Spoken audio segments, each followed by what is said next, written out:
একটা জিনিস দেখায়, দেখো একদম এখন থেকে কয়েক শত বছর আগের আমাদের দেশের বৈষম্য পদাবলী তুলট কাগজে লেখা, ঠিক আছে।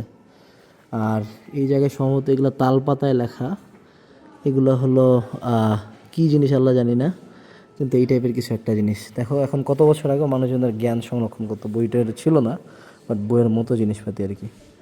এই যেটা হলো কলিকা পুরাণ, এই যে হলো কি ব্রহ্ম বৈবর্ত পুরাণ, এগুলো প্রত্যেকটা একটু ডিফারেন্ট ক্যাটাগরির কাগজে লেখা।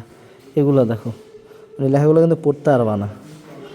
সো আমি নিজে আর কি পাবলিশিং বিজনেসের সাথে আছি, তো সেই জিনিসগুলো আর কি খুবই ইন্টারেস্টিং লাগে। তোমাদেরকে আরেকটা খুবই সুন্দর জিনিস দেখায়, এই যে দেখো, এই যে হাতে লেখা কোরআন, ঠিক আছে, কি সুন্দর না, মানে আমাদের কারেন্ট জিনিসের চেয়ে অনেক সুন্দর।